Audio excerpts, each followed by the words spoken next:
Can't be a Hammond dock. Okay, now you see that I have attached the new AC line to the AC connector here, and now I'm ready to put all that back together.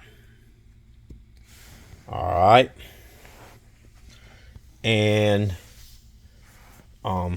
put this back together. I have a line up here, come in here, and now I'm gonna cut that end off, and I will connect it, solder it in here, right down into this. That's where that'll go.